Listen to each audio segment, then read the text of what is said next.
F you son of a da-da-da-da, you know. Yeah. It's like, look, I mean, we're not talking about a $10,000 buy-in. We're not talking about a $1,000 buy-in. You don't have to pay airfare. You don't have to pay for a hotel room. You don't have to pay a $300 conference fee. All you have to do is scrape together enough money that anybody, even if you have a low-paying job, you can afford it. And it's just astonishing the number of people that sent us vicious letters. You know, and so I'm sorry to take this much time, and I'm sure that there's going to be another raft of hate just by me taking the time to talk about this, but okay, I mean, we need to discuss this, because if you're out there listening and you actually feel this is justified, how am I going to be able to help you if I'm bankrupt? Yeah.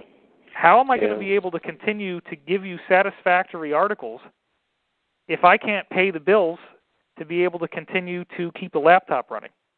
Right. You know, Richard Hoagland and I were talking about this last week. He thinks that, he was saying to me, you know, people think that you make lots of money when you do this. I mean, none of us are doing more than keeping our heads above water, and it's a very difficult economy, and when you're providing a service like this, it's considered a fringe. People don't need, you know, they don't need to buy your stuff. They can get by without having to buy anything. And so, again, I'm not angry at someone if they have a problem with me charging for content. I do sincerely appreciate every person who listens to my stuff. I sincerely am grateful for all of the people who listen to me and who follow my work.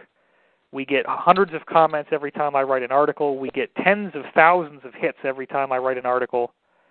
And the videos that I've done have reached millions of people. And especially now that I'm on History Channel, there's millions more people that are seeing me now. There's probably a viewership of 10 or 15 million people watching that show. And I'm increasingly, there's 3 different episodes now you can watch me in. There's Underwater Worlds, Underground Aliens, and Alien Tech. And there will probably be more. And I was actually just filmed by another major cable network this past weekend. I had to fly out to Miami and do this whole elaborate thing on Atlantis. So that stuff is happening. You were going to do, you were talking about maybe some kind of thing on South Beach down there. Just kidding. It's just a bad joke, Dave. Sorry. Okay, you have to be able to laugh, you know, because it's. I really don't think people understand what it's like to get 300 emails a day, of which at least 1 to 2% of those emails are hateful, and it's every day. You know, it's like, people always comb through my stuff, and every word that comes out of my mouth I have to be accountable for. So, like, I'm aware, for example, that during this radio show that I said the word ass and I said the word balls. And invariably, somebody's going to say, oh my God, David's using profanity, and that violates my sense of what he's supposed to represent for the planet, you know? So I did that deliberately. I know that I said ass. I know that I said balls, okay? And I'm standing behind it. Well, I stand behind you, man. All right, so talking about giving your time and energy, you just did about an hour and 45 minutes or so. Yes, sir. And I know everybody really appreciates that, Dave. Hey, we're 2 years away from 2012. Any final comment? Well, all the stuff we've been talking about so far, it really does boil down to the spiritual growth. Yeah. The negative forces in the world have gotten very captivating. I learned about all this back in a college class I took in 1992. I found out that they were, you know, controlling the world and manipulating people and starting wars for no reason except to secure the flow of oil and all this kind of stuff. And I was grateful to have gotten that perspective because I went through years of obsessing on the Illuminati. And what I finally came to when I got into this Law of One material and then actually used the techniques that are in the Access Your Higher Self online video to be able to get personal, detailed instruction, I can honestly say there is nothing that is ever going to be more valuable in your life than making contact with your higher self. Christians would call it contacting the Christ or contacting Jesus or being saved. It's basically the same underlying point. The point is, there is a part of you that is to you what the Christ consciousness was to Jesus. It's out there right now. It's constantly trying to get your attention. It's doing this through synchronicity. It's doing this through bringing the right people at the right time. It's giving you dreams. The dreams are not garbage. They have meaning. But you have to learn the language. There is a language of dreams. I teach the language in my weekends. I teach it in the online seminar that you can download. And once you start to get the hang of it, you realize that there's an underlying philosophical message that your higher self wants you to know. The message basically is, there's only one of us here. It's all one consciousness. The universe is a single, solitary identity that voluntarily split itself into apparent separate entities, which then had their own free will to do whatever they wanted as they make their meandering path back to oneness once again. That initial split created planes of existence, which then differentiated into stars and galaxies, which then give off planets. The planets then have people on them. Throughout the universe, in fact, the human design is not just unique to one galaxy here in the Milky Way. There's a fairly good percentage of humans throughout the entire universe. There's other designs as well, but the point is, the human design is much more popular than you might think. And we are the end result of what the universe's evolutionary path has led to. The human form is the vehicle through which we experience apparent separation from the Creator, apparent duality, apparent loss, misery, sorrow, suffering, etc. What we're going through right now is a vast illusion. It is staged and upheld like a magic show by these beings, and the beings are not only running the show in terms of what we would normally think of as karma that's good, they also have to manage the bad karma. And the way they manage the bad karma is by keeping these Illuminati on a leash, and the Illuminati themselves don't even realize that there is a leash. They actually think that they get to run the show, control the planet, create a new world order, all this stuff, and it's only just now dawning on them that they're going to be defeated. And all this stuff is happening with China now, and they're being systematically shut down. So as this change in consciousness is occurring, the real reason why the Illuminati are being defeated is not because China has ETs with a ray gun. It's because we as a people are evolving past duality and blaming other people and shame-dumping our own negative emotions on others and making them responsible for why we don't feel good. We're learning to be accountable. We're learning to be humble. We're learning to actually drop the ego long enough to say, yes, I was wrong.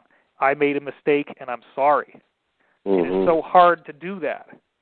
But that's the real work that's going on. If you get all lost in intrigue with Illuminati politics, and I wonder what the ETs are, and I wonder where they came from, you can get your mind lost in a myriad of distractions.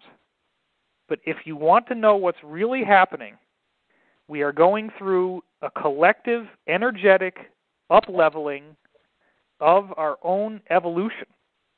The energies of the galaxy are transforming the solar system. Global warming and climate change is one small part of an interplanetary effect. I document that very clearly in my weekend workshops and some of the stuff you can watch online, including 2012 Event Horizon, which is a 3.5-hour free video online. Big presentation there. So the point is, all of this stuff is changing. The Earth is changing. The warming of the planets is a superficial change, and the real vibrational change is a change in our consciousness. It's up-leveling the way our minds work, in the same way that if you have a computer that has a slow operating system, you're not going to be able to run certain software. It'll crash the system. There are certain programs that we can't run in terms of consciousness until our operating system is fast enough to run them. Some of those programs that would crash would include the ability to access your higher self and get direct mental telepathy. But it's a process that can be taught and trained. It's incremental, step-by-step learning. And again, You can practice the exercises that I give you in that online video, and I also give the philosophical points, which are really the core. You don't need to watch the video, because the core always does come back to your level of ethical and spiritual development. That's really what this is about. And the real point is, according to what these various teachings are telling us, the Earth is heading into an energetic transformation. The year 2012 does represent some sort of focal point, and it seems more and more evident now that if we don't already have disclosure by then, we will by the end of December 2012. There will be some sort of formal family reunion with our greater family out there in the galaxy. And I believe that where this is all going is that we're undergoing a quantum evolutionary leap that will allow people to take on a form that is described in the Bible and many other sources as being a completely discontinuous energetic evolution. That's why I encourage you to go back and look in Tibet and India, where you can find 160,000 written, documented cases of people going into what the Tibetans call rainbow body, where your body literally bursts into rainbow colors and turns into energy, and you now have what we would call an ascended light body, and that appears to be where this is going. It appears to be that this evolutionary change is voluntary, it's elective, you don't have to go into light body, you don't have to shift into this higher energy, but after 2012, it will become possible to do that. And it appears that part of what these ETs are going to be doing once we have this family reunion is giving us the teachings that will help us to be able to ascend if that's what we want to do. And so that's a major part of this. But again, the interesting point is that although you will be able to ascend after 2012 with the help and the tutelage of these ETs, the world, what it looks like is going on is that the world will have changed so much after we get this formal worldwide disclosure that you will have to work a lot harder spiritually to get the same results. You will have to work harder to be able to ascend after that point if you haven't been ready by then. Whereas now, because it hasn't become obvious, because it hasn't become a situation where ETs show up and then you might think that you're going to be amazed and blown away for like years and years and years, but honestly, within a matter of a few months, people will adjust to this. They've been prepared for it. This is not necessarily all negative that you have all these movies and TV shows showing you ETs and extraterrestrials and so forth. We're being prepared so that by the time we actually get the announcement, everybody's going to be, I told you so, I knew it all along, da-da-da-da. Yeah. We're going to have fantastic technology, fantastic liaisons, diplomatic liaisons with other races, but very quickly it's going to become the new life that we lead. It's not going to be so outrageous. It's going to become a new life. If you make your spiritual growth now, if you work on this stuff now, if you come through all of the levels of darkness and you learn to trust in love and not to trust in fear, and you can transcend living in panic and terror and paranoia and distrusting people and manipulating people and controlling people, and you can simply become a vortex of light, loving, supportive, encouraging people, giving them a sense of hope, giving them a sense of direction. When you criticize them, you do it in a way that doesn't violate their self-esteem. All of these things can be tools that will make it so that when this energetic shift finally happens, you are in a much better position and you're much more prepared for it, and you can therefore experience this ascension process much faster. If you're not ready for it, you still have time afterwards. But again, the minimum grade that you need to reach to be ready for this ascension process is almost laughable. It's described in the Law of One series that all you have to do is be 51% focused on helping other people, loving people, supporting people, being kind, being generous. Even if 49% of your life is that you're a crass, manipulative idiot, you still are good enough to go if you're 51% positive. Yeah. And I'm not saying that you should write yourself a get-out-of-jail-free card and say, well, let me just make sure that I keep it to the 51, and I'll do the other 49 however I want. I mean, that's ridiculous. Obviously, the more you can strive for higher and higher levels of attainment here, the more progress you'll make.